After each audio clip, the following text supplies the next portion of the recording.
Alrighty, everybody. We're going to go ahead and call to order the regular meeting of the Oakdale City Council, February 10th, 2026.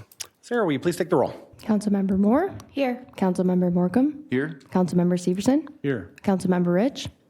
Mayor Zabel. Here. Please join me for the Pledge of Allegiance.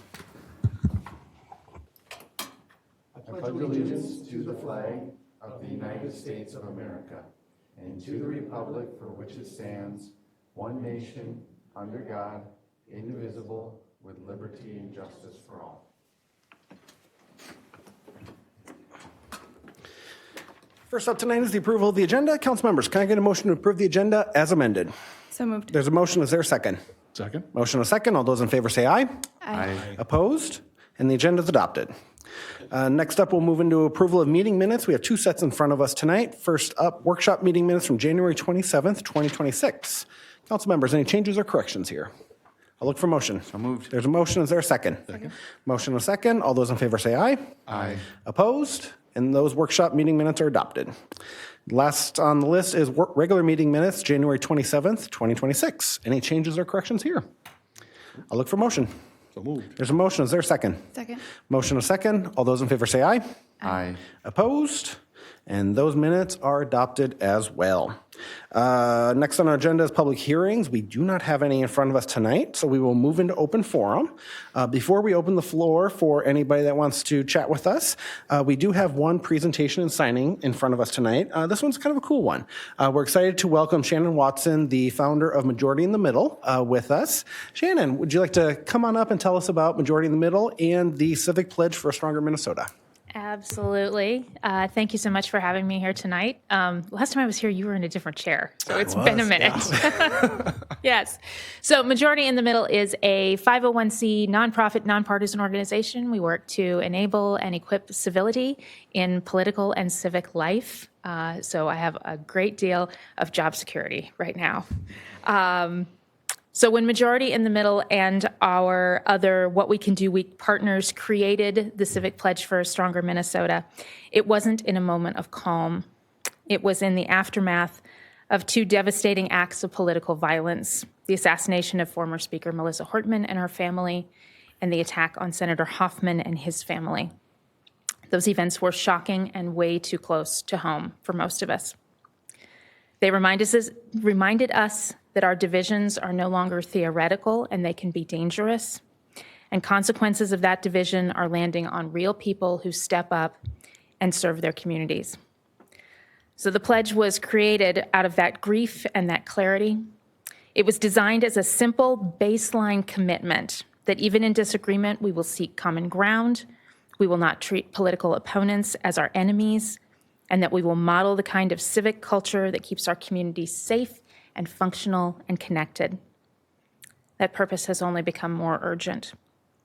Across Minnesota, we're watching how quickly conflict can escalate when trust is thin and rhetoric runs hot. We're seeing how national actions can spill into local governments and how easy it is for communities to get pulled into fights they never asked for. In moments like these, leadership isn't just about what you say, it's about what you refuse to inflame. And that's why Oakdale's action tonight matters. By signing the Civic Pledge for a Stronger Minnesota, you are choosing steadiness over spectacle. You're saying that disagreement is normal, but dehumanization is not. You're committing to accountability without hostility, public service that strengthens rather than fractures your community. And you're doing it at a time when it would be easier to stay quiet. This is real leadership. The pledge doesn't solve every problem. It doesn't make conflict disappear. Wouldn't that be nice? What it does is set a tone that says this city will not be governed by fear or by fury, or that the expectation that every issue must be a zero-sum fight. It says that Oakdale believes in modeling the kind of civic life that we want our kids to inherit. So thank you for choosing responsibility, for choosing dignity, and for choosing to lead in a way that strengthens not just the city you serve, but the entire state. Minnesota needs more than this, and tonight, Oakdale is showing what leadership looks like. Thank you, Shannon. I've had the pleasure of knowing Shannon for Oh, many years now. A few years, yeah. Many years, all the way back to your work with the business community. And when the idea of majority in the middle came forward in 2020, I believe it was. Yeah. It was after a very, I will say, embarrassing and divisive political debate where a lot of Americans felt like there has to be something better. There has to be a better conversation that we can all have. There has to be a better vehicle for us to have that conversation. And out of that, Majority in the Middle was born. And for 6 years now, hard to believe, I know. it has been Majority in the Middle has been going out trying to find all political partners and community members that are willing to say, no, there is a better way and we want to be a part of it.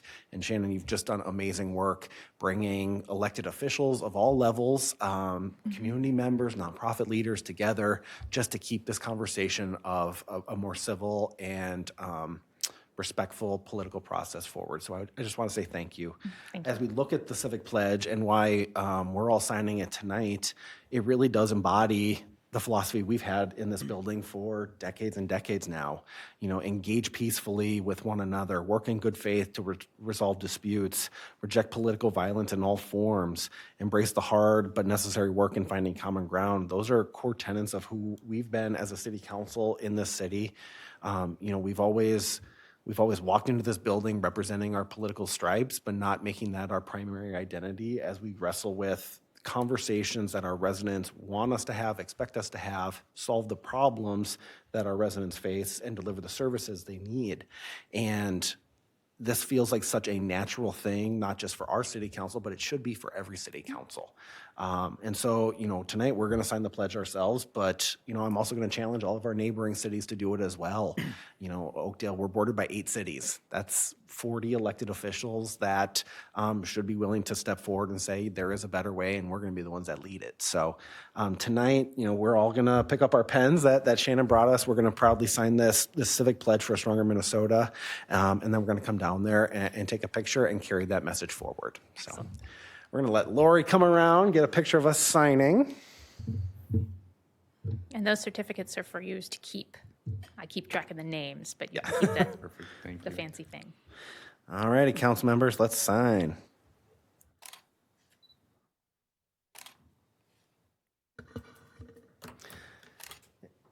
And should we head down for a picture with Shannon?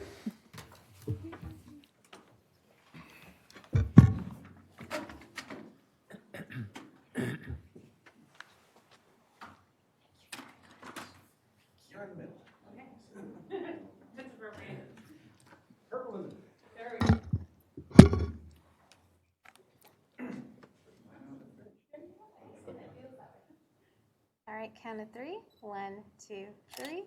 1, 2, 3. 1, 2, 3. Thank you.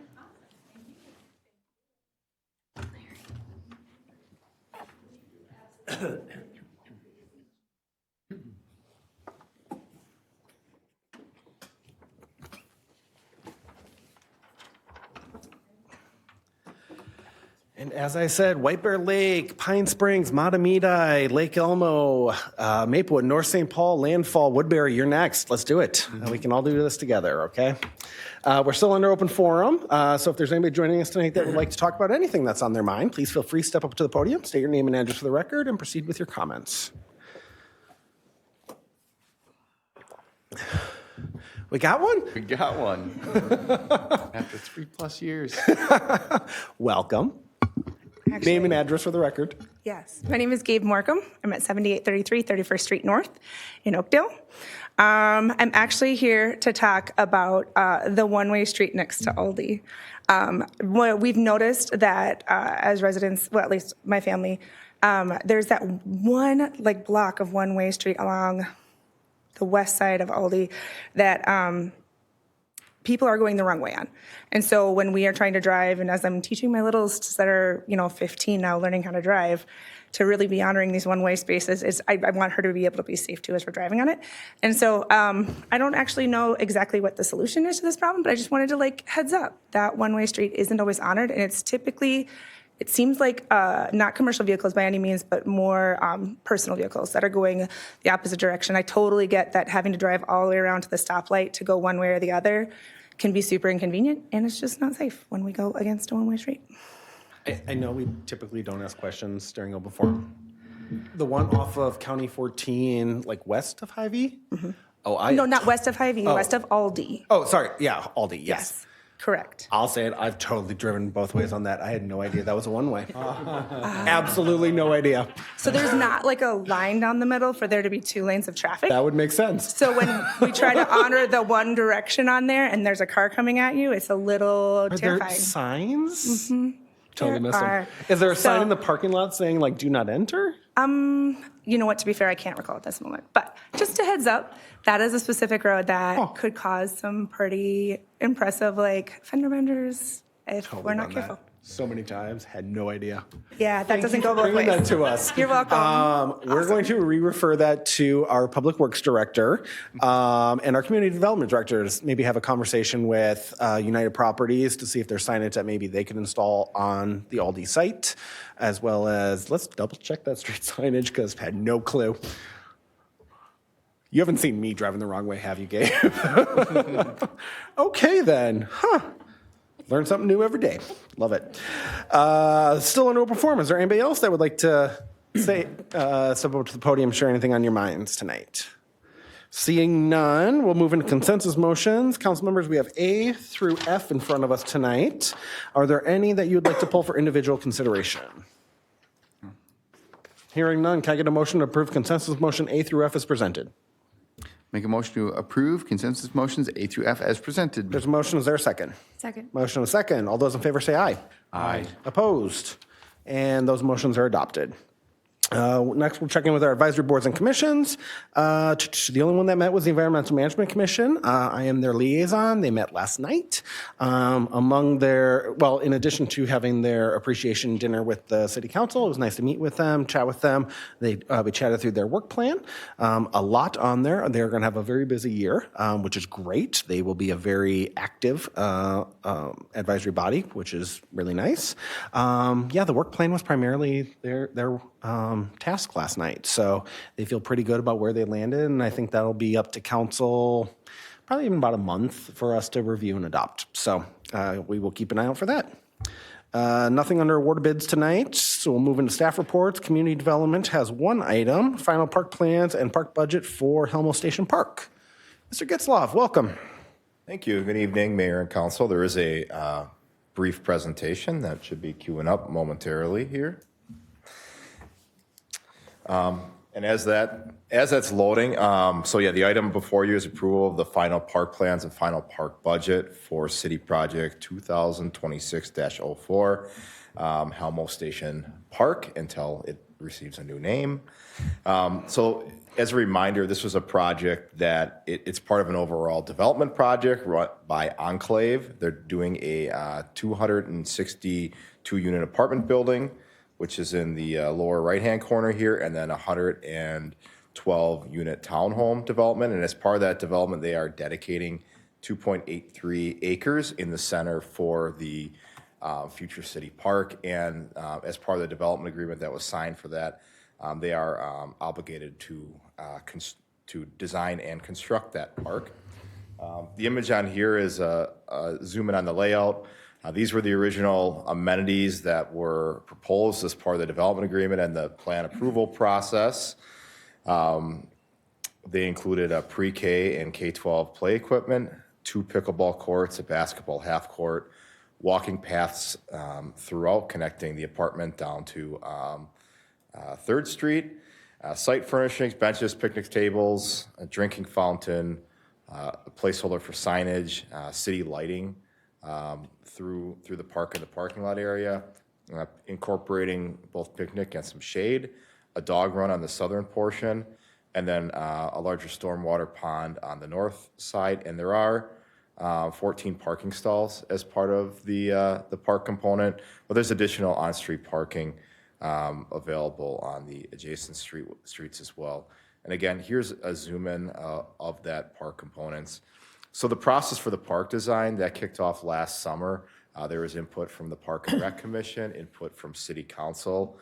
A couple of the biggest changes were that the pickleball court and basketball court were flipped to allow a little bit more separation from the apartments.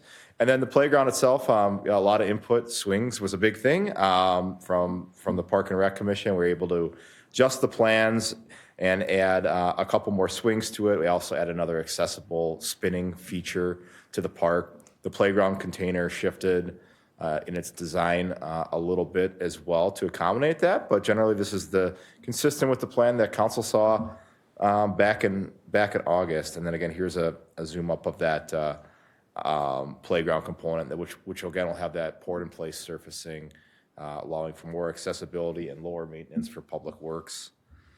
So we're here tonight with the final budget, and the reason we're using that term is this is what was laid out in the agreement with Enclave, is that we'd work to get a park and include these elements and keep it within the overall budget. We've had a series of about 25 meetings. I think we wore them down over the course of this with myself, Hannah Dunn in my department, and then Corey Teets, Public Works Director, to make sure that we're not just getting the elements, but we're getting a park that's going to be a great community amenity, but also something that's going to hold up and be low maintenance going forward.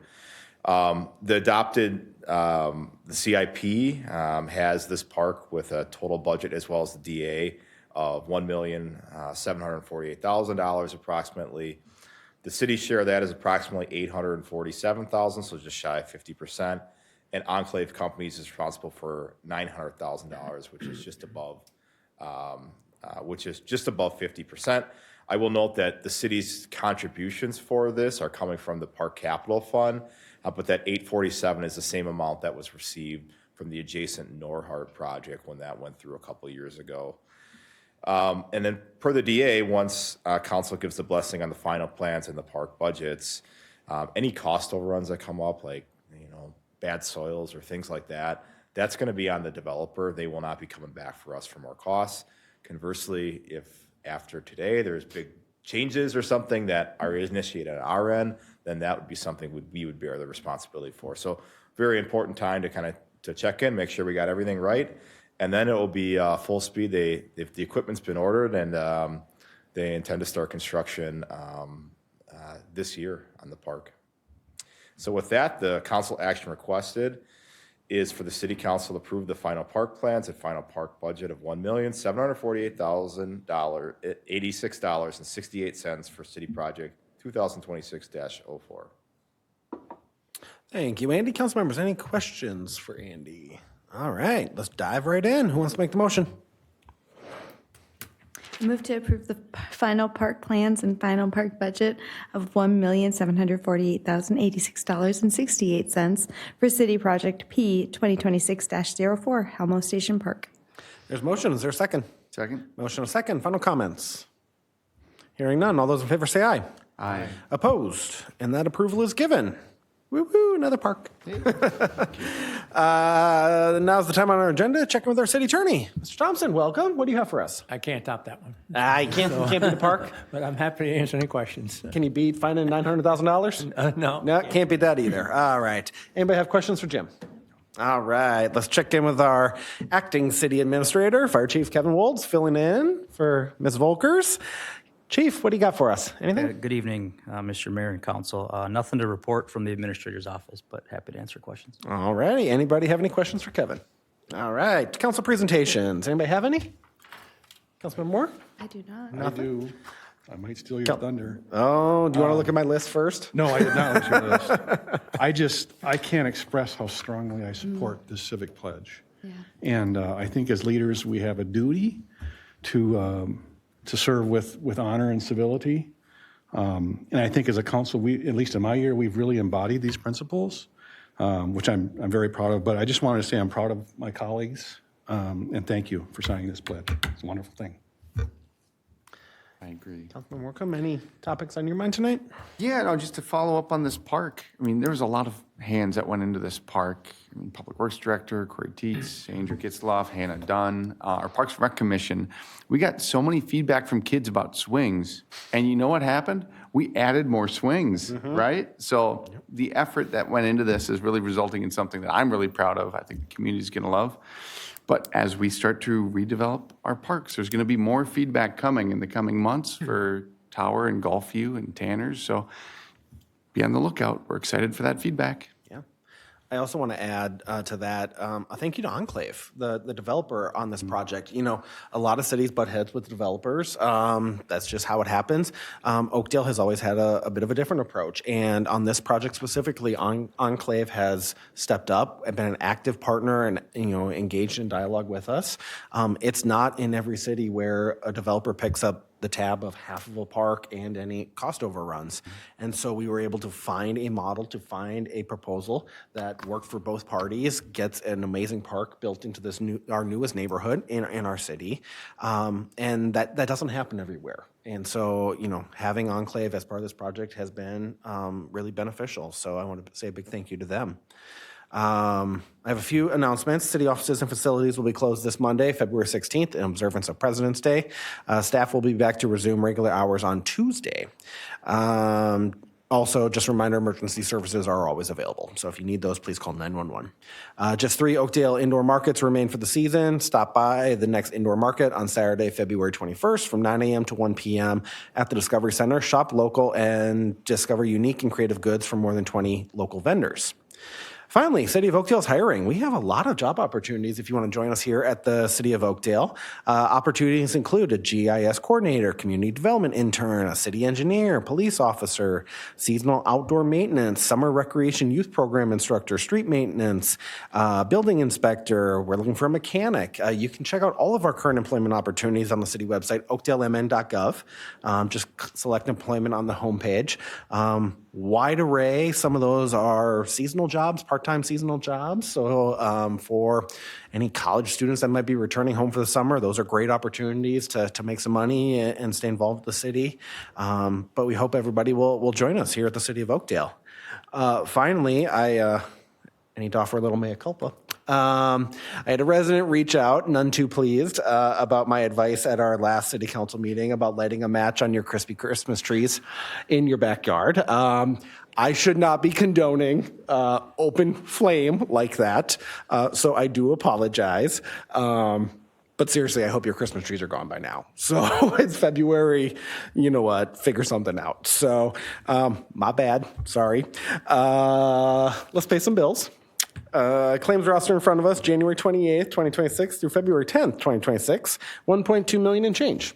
Council members, are there any claims we need to pull for additional information? All right, who wants to make the motion? Make a motion to approve claims as presented. There's a motion. Is there a second? Second. Motion a second. All those in favor say aye. Aye. Opposed? Bills are paid. Can I get a motion to adjourn? So moved. There's a motion. Is there a second? Second. Motion a second. All those in favor say aye. Aye. Opposed? We are adjourned. Thank you and good night. Thank you.